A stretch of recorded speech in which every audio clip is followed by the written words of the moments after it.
It is now nearly 3 months since the Taliban takeover of Afghanistan, and the country is collapsing. Hundreds of thousands are hungry, millions more are jobless and impoverished, and the hard Afghan winter is bearing down.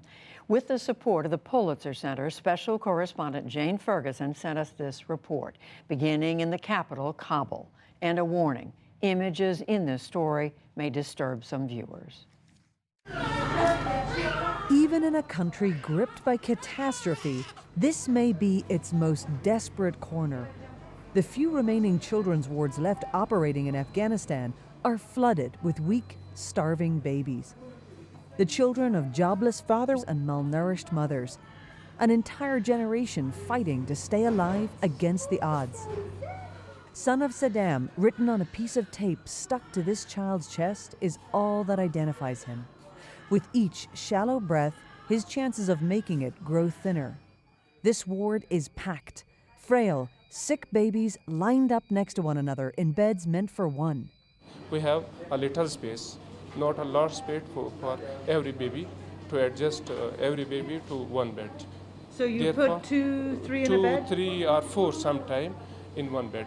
Dr. Abdul Jabad despairs at the numbers who come and never recover. Almost a third don't make it. That means 4 or 5 of the babies in this room will die. It's the very crowding that kills many, with weak, malnourished bodies unable to fight off infections from the others. We have not a specific sterilization process here.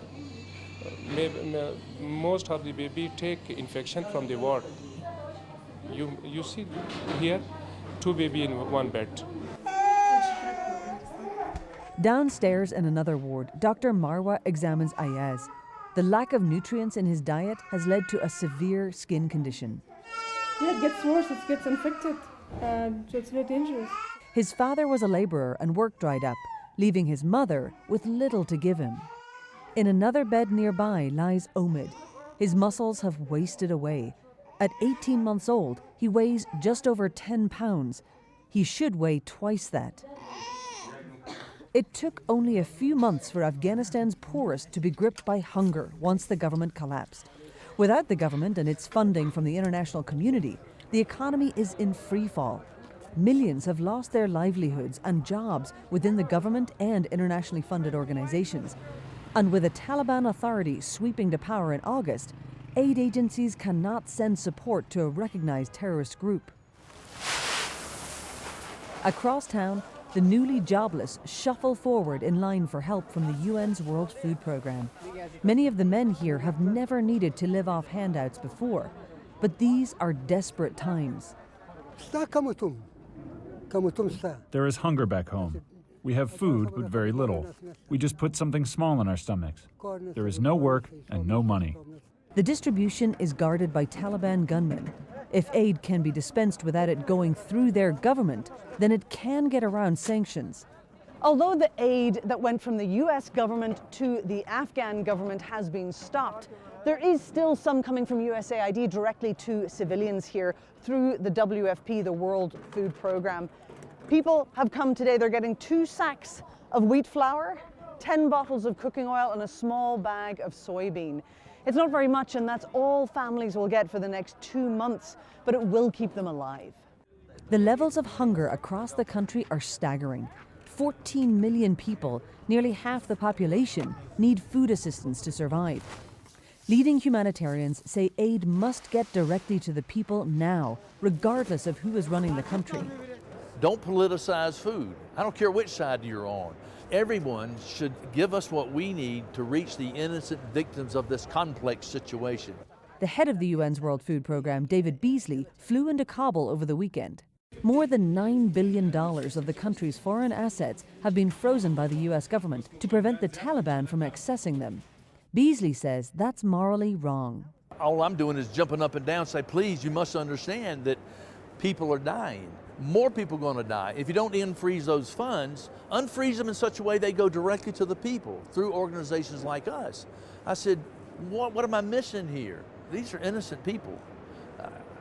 It's heartbreaking. I mean, How much does that impact your ability to get food to the people without getting money in the pockets of the Taliban. We just want to reach the people that are vulnerable. We just want to reach the people that are really marching towards starvation. That isn't complicated. The Taliban has told us, we will stay out of your way.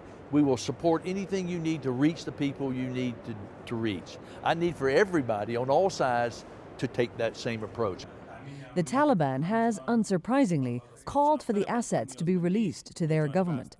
The pressure on the group mounts the longer their leadership is unable to abate the spreading hunger. We sat down with their main spokesman. The money that was frozen by the Americans is the money of the Afghan people.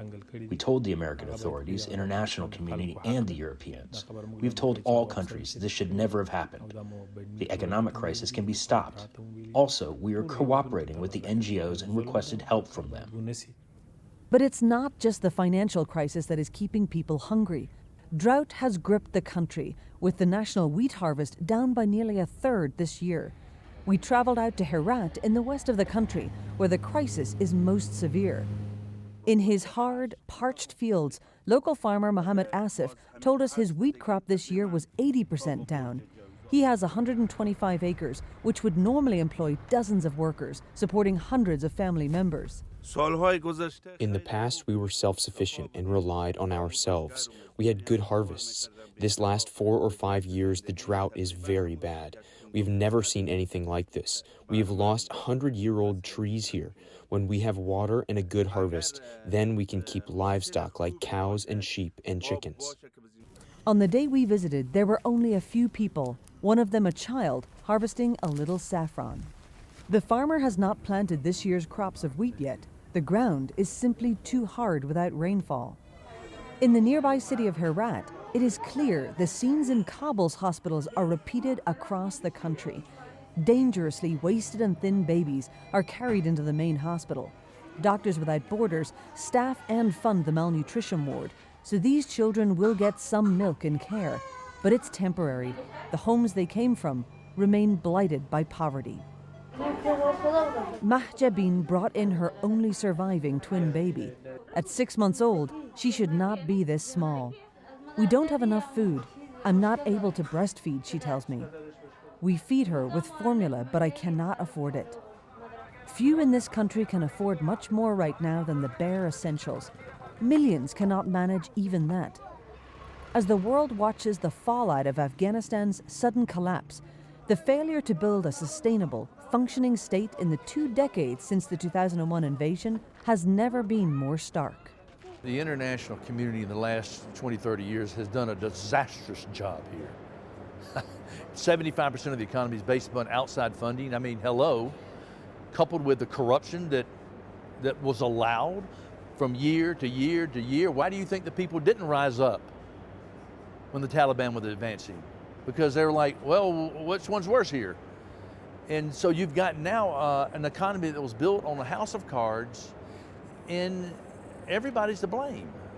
Everybody shares in this blame. And if you don't feed the innocent victims of this chaos, well, you're talking about a lot of dead people. After surviving 4 decades of continuous conflict, hunger could take more innocent lives here than war ever did. For the PBS NewsHour, I'm Jane Ferguson in Kabul, Afghanistan.